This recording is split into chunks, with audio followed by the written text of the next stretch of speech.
तो hello guys, episode की starting में हमें दिखाया जाता है कि जो क्वेश्चन चैन शाओ के जो लोग थे वो यहाँ पे आ चुके होते हैं और ये यहाँ पे साइड में खड़े हो जाते हैं। तो ये फिर वो जो तीनों होते हैं वो यहाँ पे आके इनको बुली करने की कोशिश करते हैं। वो तीनों कहते हैं कि तुम्हें हमारे साथ चलना पड़ेगा, चाहे जो भी हो जाए, और चुपचाप चलना बिना किसी क्राउड के।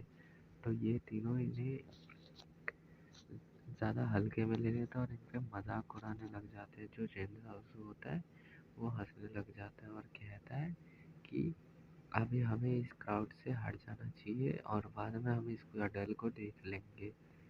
तो ये कहकर ये उनका मजाक उड़ाने लग जाते हैं ये तीनों।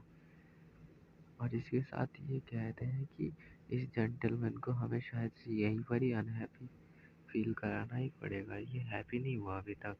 तो ये कह के तीनों इनमें टोंट मारने लग जाते हैं और इन्हें गुस्सा दिलाने की कोशिश करने लगते हैं। और फिर जो जेनजाओसू होता है वो वहीं पर ही उनको चिढ़ा चिढ़ा के कहने लग जाता है, चलो ये अब मेरा टर्न है तो मैं तुम्हारा टेक केयर करूँगा। मैं जाओ जेनसू, मैं तुम्हारी अच्छे से खातिरदारी करूँगा। और फिर उन तीनों में से एक कहता है ठीक है, हम किसका वेट कर रहे हैं। ये कह के ये तीनों उस बंदे पे फायर अटैक करने में लग जाता है जो कि चैन शाओ के पवेलियन के मेंबर होते हैं। तो ये करके ये भी अपने डिफेंस फॉर्मेशन में आ जाता है और ये तीनों उन पे पाम अटैक कर देते हैं और दोनों एक तो इसके साथ हो जाता है, लेकिन तो बाकी जो दो थे वो बाकी लोगों के साथ अटैक करने जाते हैं। लेकिन तभी यहाँ पे जब भी इसका अटैक इनको बस लगने ही वाला था तो तभी यहाँ पे एक पावर ब्लास्ट होने लग जाता है और इस पावर ब्लास्ट के इम्पैक्ट से ये तीनों पीछे हट जाते हैं और वहाँ का पूरा जगह कांपने लग जाता है। और इतना खतरनाक पावर था कि उस शील्ड एनर्जी शील्ड के बाहर भी ये पावर का इम्पैक्ट आ रहा होता है। और वो जो दो बंदे थे वो जो चुल में गए थे उनकी चुल मिट्टी में मिल गई। और फिर वहाँ पे थोड़ी देर बाद एक बंदा दिखाया जाता है जो कि होता है चैन शाओ। और ये यहाँ पे आ गया होता है और ये अपना ऑरा ब्लास्ट से ही इन दोनों को पीछे फेंक देता है। और फिर वहाँ पे अपने सेट के पास आके खड़ा हो जाता है जहाँ पे ब्लड डीमन भी होता है और एंसेस्टर भी होते हैं। तो ये यहाँ पे आके खड़े हो जाते हैं। फिर ये बंदा कहता है कि इन बंदों की पावर, और क्या ये वहाँ पे मरे नहीं है वन्नी सेक्टी डीमन सेक्ट्रियल में। तो फिर चैनसो कहते हैं हम सभी एकदम बढ़िया है, तुम बताओ तुम्हारा क्या हाल है। फिर जो क्वीन होती है, प्रिंसेस होती है, वो देख के खुश हो जाती है चैनसो को। फिर इन तीनों को देखने लग जाते हैं और फिर इससे थोड़ी बातें करने लग जाते हैं कि तुमने यहाँ पे किस वजह से अटैक करने लग गए हमारे यहाँ पे। और फिर बातें होते होते कहते हैं कि एक बंदा कहता है कि तुम चींटियाँ, तुम यहाँ पे दोबारा जिंदा होके आगे चलो, कोई बात नहीं, मैं तुम्हें देख लूँगा। और तुमने जितना भी वहाँ पे कुछ भी लिया है सब मेरे हवाले कर दो, तुम्हारे जो मैजिक क्रिस्टल से और तुमने जो जो भी लिया है। और चैनसो तो भी कहता है मैं तो ना देने वाला, क्या कर लेगा मेरा। और फिर ये बंदा कहता है ये हमारा रूल है, जो पावरफुल सेक्ट होगा वो उनके जो छोटे छोटे सेक्ट होगा उन पर राज चलाएगा। फिर चैनसो का भी एक बंदा कहता है मास्टर ये हमें बुली कर रहे थे। तो ऐसा कहकर ही वहाँ पे और भी और एक पोर्टल के साथ और भी बंदे आ जाते हैं जो कि हेवन डिवन सेक्ट्रियम से बाहर आते हैं और ये उनके ही उन तीनों के ही क्लैन से होते हैं जो कि काफ़ी हाई पोजीशन में थे। एक थे ये जो सामने थे वो थे उनके क्लैन लीडर और उनकी साइड में उनके एंसेस्टर भी थे। और फिर जो तेजवानी वो थे वो देख के कहते हैं कि इन सभी का पावर तो बहुत ज़्यादा बढ़ गया होता है। और फिर ये तीनों कहते हैं एंसेस्टर आप ठीक है। और फिर कहते हैं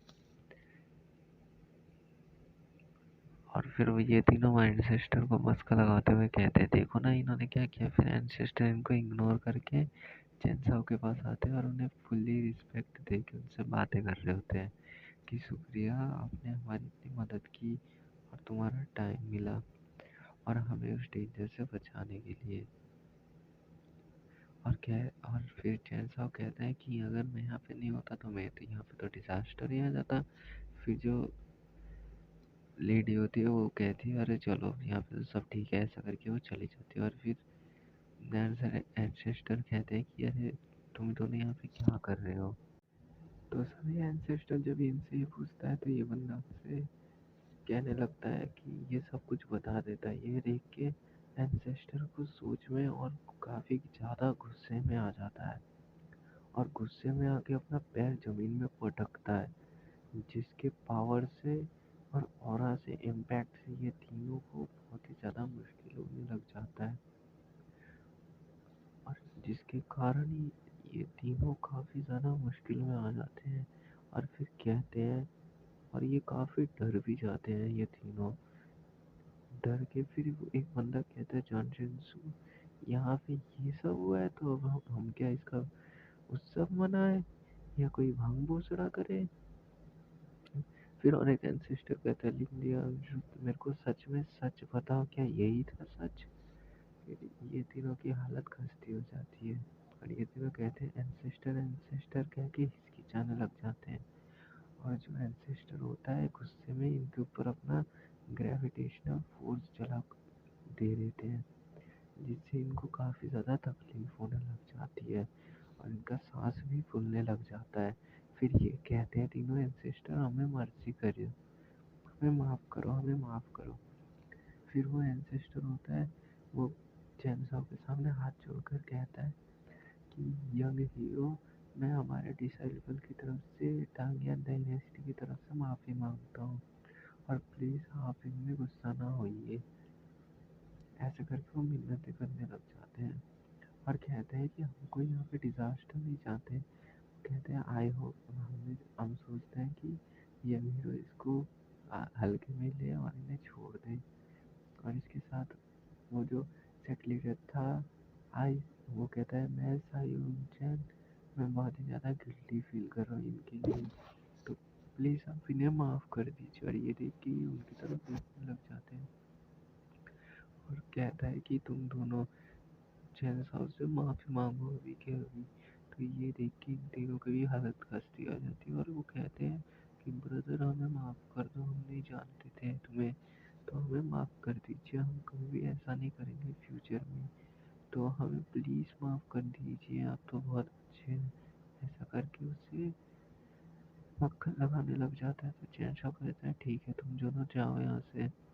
तो वो दोनों डरते डरते कहते हैं कि अच्छा अच्छा ठीक है, शुक्रिया शुक्रिया, बहुत बढ़िया शुक्रिया, हम इस ये आपकी मर्ज़ी को कभी नहीं भूलेंगे। ऐसा करके वो भाग जाते हैं, और एक बंदा ही रह जाता है। तो फिर चैन साहब कहते हैं तुम ही थे ना वो जिसने मेरे दोस्तों पर अटैक करने की कोशिश की। तो ये देखकर सभी उसकी तरफ घूरने लग जाते हैं, और जो एक बंदा था वो कहते हैं अरे वो तुम थे, तुम मेरे डिसाइपल थे और तुम ऐसा कर रहे हो। फिर ये कह के वो कहता है कि मुझे एंसेस्टर मैं ऐसे करके अकल आने लग जाता है, मतलब समझ लो इसके फटके 64 हो गई है।